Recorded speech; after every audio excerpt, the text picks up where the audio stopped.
So, I've had this book on my to be read list for quite a while right now, and as with anything really getting around to it, let me just, there we go, flip it around so it's easier to see and easier to hold. As with anything really, it's kind of difficult, getting time. And so I finally got some time for it. I got around to it after finishing Priory of the Orange Tree, and so I got to read it. And before we talk about the book, let's talk about a little background on it. So this is the first book in a duology by Natasha Bowen, and it was published back in 2021. And yeah, it was written with a focus on representation of African cultures and mythology. And apparently Bowen is a huge Hans Christian Andersen fan, so also The Little Mermaid, in a way where African Americans and Africans, I suppose, also, and black Europeans and so on, can feel represented or feel like they belong in a way. So at least that's how I understood that was the purpose of it, from the research done. Mind you, I haven't done a lot of research, so it stands on Goodreads at a pretty respectable 3.8 out of 5. So it's not really the highest rated book in the world, but I mean, 10,000 ratings and almost 2,500 reviews. That's not bad. That's a lot of people, actually telling you their opinion on it. So it's probably pretty representative. But do I agree? Do I think you should read this book? I don't know. But let's talk the cover. So, the cover is... oh yeah, there's space. Actually, here, because... oh, let's do it here. This is going to be a nightmare. Alright, so let's talk about the cover. So the cover is the classic person, and that's it. But I actually like it. I think, first and foremost, Simi is drawn... Simi? I'm going to call her Simi. Simi is drawn beautiful. I think it matches exactly how she's described in the book. And I love the font for the title. I love the gold. I love how it's it stands out. It's debossed. Probably gonna mix. I always mix up deboss and emboss, but I do believe it's debossed when it sticks out. And I think that's perfect. And I think the cover is really good. But what I really don't like is this little thing right there. The quote. I hate it. Why have it? Why have Nicola Yoon, who's the author of everything, like, write that? Put it on the back. Put it on the inside. I even seen some trade paperbacks where they put it right here, like on the inside of the cover almost, and it works. It's perfect. But that's of course not gonna change my mind. I still think overall the cover is really good. I'm gonna take a little step back. And I also think, I actually think it turned out really good, and I think the title is really good too, Skin of the Sea. It actually tells me already a lot about like what the book's gonna be about, which is of course mermaids. And it's a fitting title. So let's get to. I really like this book. It's not quite like anything I've read before. Not really because the story or the characters, because that's pretty standard YA. Go save the thing, get the thing, and the characters are pretty standard. But what really makes this book special to me is the setting. I love learning about the African mythology, the Yoruba, as I can understand it being. We'll get into that in the next section. And I really like learning about all the guards. And you can definitely also tell the influence of The Little Mermaid going on in this in some ways. And it's good. It's actually a really good mix. And surprisingly so, it works really well for her. I think she's created not the strongest of characters, but she hasn't fallen completely into the archetype. Like Simi isn't completely helpless damsel in distress. She actually does a lot, and at the same time, what's his name? Isn't it here in the back? Really? His name is not on the back. He's like the loved one. I don't remember his name. Let's find out quickly here. Cola. What are the odds? I literally looked up on a random page, and his name is there. I mean, that's insane. Alright, no. He's not completely like just the prince who saved the day. It's kind of 50-50. Pretty standard for YA, but it still always feels good when they're not completely one-dimensional. Now, it is a short book. It's only like, 300 pages or so. So it actually doesn't take that. Yeah, it's 310 pages. So it doesn't actually take that long. So, I mean, there's not really that much more to say because the story is fine, the characters are fine, the setting is perfect, it's interesting. And let's get to part 2 where I can guarantee you we're gonna learn so much more about this world and even real life history. Which is gonna be weird. Now, if you know a thing about Yoruba and African history and all that stuff, you probably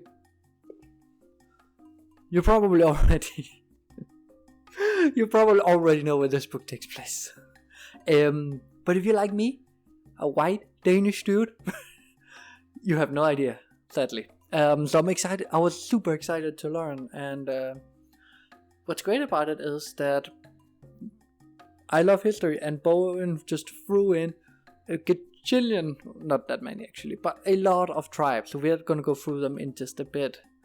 Which I of course looked them up and who they were. We are going to talk a little bit about that. We're going to talk into like when were the period, where were they from, are there anything notable about, like just super surface level information, but enough for at least,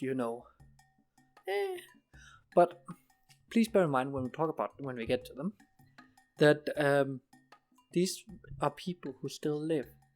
So if I say anything wrong, let me know in the comments, and it's not to be mean, and it's only to try and at least educate myself just a little bit on what's going on. So yeah, I'm gonna have to do a cut in a second. I did a cut. You didn't notice, did you? Actually, probably did. So I'm gonna stand over here because we're gonna have some name or whatever I feel like is gonna be relevant. So first we're gonna talk about are the Asha, and I'm sorry about my pronunciation. I hope it's somewhat correct, but the Asha, Aja, Aya people. I'm gonna call them Asha because I feel like that sounds right, but it's probably wrong. Those are the people I could find the least about, and that's mainly because they turn into the Dahomey kingdom. We're really not going to talk much about them because those are not the people, like, it's before the Dahomey, at least from what I can understand. But the Asha people existed from the 1600s, and if we account for Dahomey and so on, they technically could trace all the way up to 1904 from what I could tell. And they are from around Benin and Togo, and that's what we're going to talk about there. That's all for those. Now, the next one we learn is the Alada or Adra, which is a kingdom. And I'm sorry if it looks like I'm reading, because I do not remember all this stuff. They existed in southern Benin and used to be independent. The royal family of the Alada technically still lives in Benin, and it's called a non-sovereign monarchy, because it's a monarchy without a country, without a sovereign state. But they still live. The kingdom was at its peak at around the 16th and 17th century, where it sadly turned into a source of slaves for the Portuguese. The capital of Alada does still exist within Benin, and the kingdom was actually succeeded by the kingdom of Dahomey, which I just mentioned. That's why we're not going to talk about, because we're going to mention them a lot in the other people. So we are going to get some facts from the Asha Dahomey kingdom people. Let's move on to the next, which are the Songhai. So the Songhai Empire, at its peak, this empire was one of the largest of West Africa. It had territory spanning into modern Niger? I'm not sure how to say it in English. Mali, Burkina Faso, Guinea, and Guinea-Bissau. And they were a Muslim empire mixed with traditional West African culture from before Islam. At their height were in the 1500s. So far we can already tell when this book is going on, because it's around the time where the Portuguese were doing their slave trade at the highest. And like, since we have all these names mentioned, we know exactly like around which 100 years it's going on. which is also century. It's called a century. Which century it happens in. Now, let's move on to the Ondo kingdom, which was difficult to find a lot on without diving super deep into it. But it is / used to be in Nigeria, and that's kind of the difficult part. The state of Ondo technically exists in Nigeria, but from what I can tell, it's still a little confusing, mainly because there were a civil war and they are part of Nigeria, but they seem to be like pseudo self-governed in a way.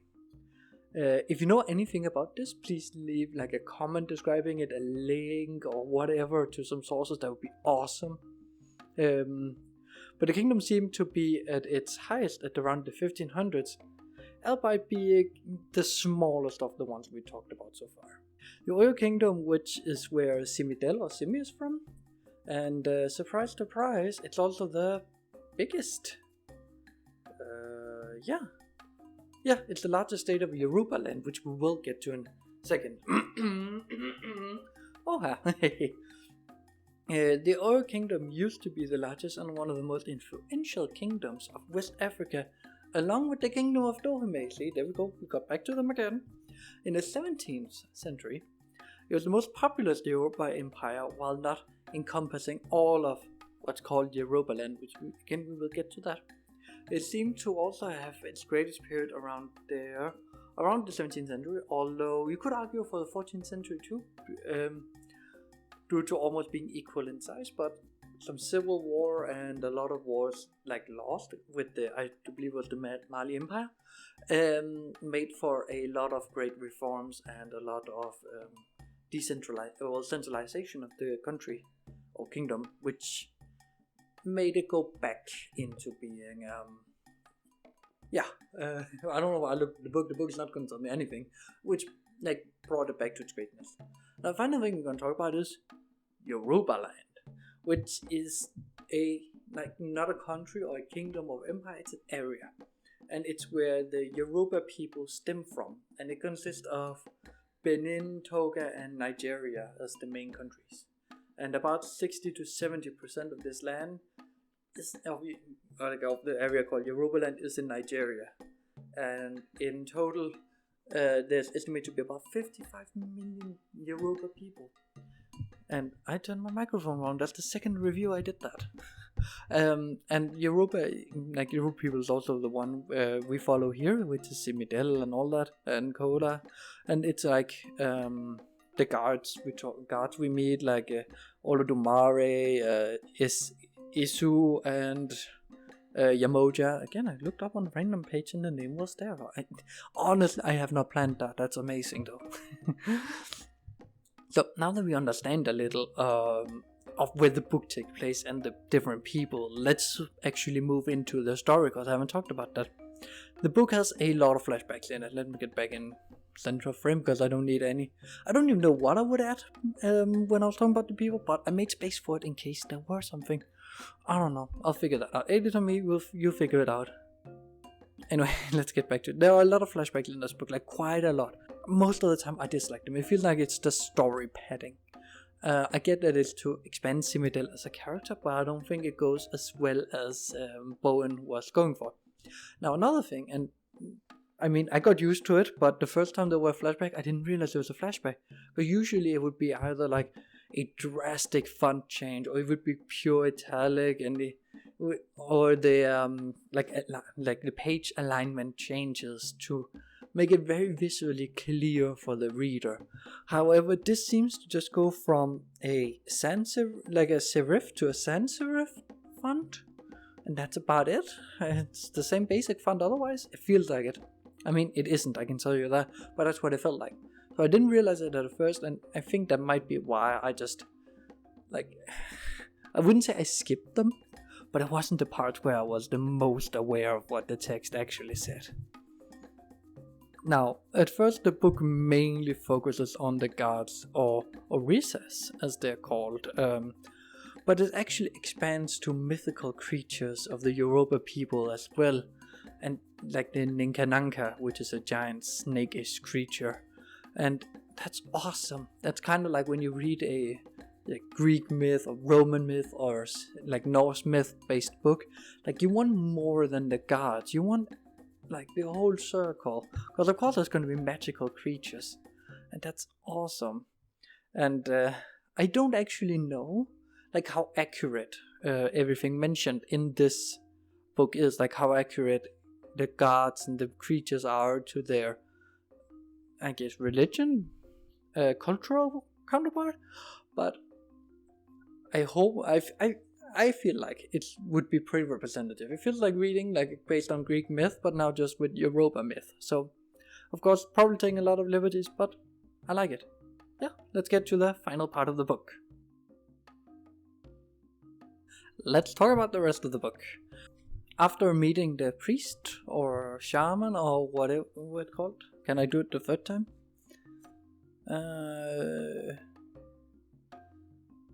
Yes, the Babalavo. Third time's a charm. Oh my god, I have ascended above you. I am more than you. You're nothing to me, but a tiny little bug. Now let's get back to the story. Alright, so she went by really bad and like real fast after talking to Babalavo. A classic trope that also happened was the child character, the Yanka thingy. Not Ninka Nanka, that was the snake, but Yumbo, fourth time's a charm. Yumbo being sent away, you know, the cute comedic child thingy gets sent away. Everybody's like, oh, I really never liked you, you were just a tool. And I'm like, I'm not a tool, I'm a cute one. Probably if this were made into a movie, I was made to sell merchandise mainly. Well, we never liked you anyway. Go now. Looking away because I don't want you to see me cry. Okay, I'll go now. I will see. Why do I always close my eyes when doing these dumb sketches? I don't know, I like... I will never go. I'll just hide, in this case in a backpack. And, you know, honestly, I don't think it added anything to the story. Like, it really didn't add a single thing. You might as well just have kept Yumbo there and it would have been perfectly fine. So, something else that was something I do really like is the, like, meeting the different Orisas. Like, we met Yamoja, we're meeting Isu, Olodumare. I don't think we met Olodumare actually. I think we only... No, we didn't meet him per se, but the ending. So I'm not going to go further into that. Of course, the deep sea Orisa and the two Orisas on the boat. So we do meet a lot of different characters, and we do get a good feeling of like the mythology without Bowen just spitting in like the different stories. Because I bet you there's a bigger one. Now, talking about it's something with like meeting the different Orisas. Meeting the deep sea Orisa that's like trapped down there by Olodumare, where Isu is supposed to bring his message up to Olodumare. He makes a promise with Simi, and I mean, when you do write something in first person, right? And we're able to follow her thought. We're able to know exactly what she means. Going like, I hope they won't find out what I promised him. But dear reader, I won't tell you what it is. It's a cop-out. And it's a bad one. Like, it's a classic trope and it's boring, it's overused, and it doesn't add to the story. So just tell us, or I don't know, just do something smarter with it. Yeah, maybe make him say it in like a cryptic way where only at the end she realizes what he actually meant. That's just my opinion. Now, my favorite scene is actually at the end of the book, but not completely the end. It's okay. Is at the bridge. I fucking love the bridge. It was a genius way of incorporating a story from the Yoruba people. I hope it's an actual story. I'm probably gonna look it up just to be sure, and you probably can see right here a yes or a no. Did I add it? Am I behind it or am I in front of it? What do I know? Anyways, yeah. So I really, really hope that it was an actual story, but future me will know. I think there was a great way of doing it, because it added tension, but it tested Simi's knowledge of like their own religion, given her mother was a speaker, and it gave like Bowen an excuse to tell us a story from the people in an organic way. And honestly, I think Bowen nailed the final part of the book in general. I think for the most part she did alright. And honestly, even with the issue and his big reveal thing, I also think that was okay. I think that was pretty good, actually. You probably seen it coming from a mile away how it happened. I didn't. I'm not going to tell you how it happened, but I actually didn't see it coming. I might just have chucked it up to being, oh, it's probably a red herring, but I'm not going to say I thought that, because I am not sure. I don't remember, and I didn't write it down like the big dum-dum I am. I think let's just get to a conclusion on whether or not you should read this book or not. Time for the conclusion. Should you read this book? I honestly think you should, but not because of the characters or the story, as I mentioned many times. It's very, very generic, very basic YA book for that. Not bad, but not like reinventing the wheel. However, if you want the setting and you want to learn a bit about Yoruba culture in a bit less academic reading, Wikipedia, whatever way, yeah, I would say it. I had fun. I'm definitely going to pick up the second duology because I want to learn more. It's not going to be the highest on my TBR list, but I am going to pick it up. It's a good little read. Like, it took about a week for me to read it, pendling back on, back from work, because I pendle so early in the morning. I'm too tired to read. But definitely, like in the afternoon when going home, it took me about a week, so 5 days. All in all, a great read. Next time, we'll read Stormfront by Jim Butcher. Oh, cutting quickly in here. Please remember to leave a like, comment, and subscribe for more.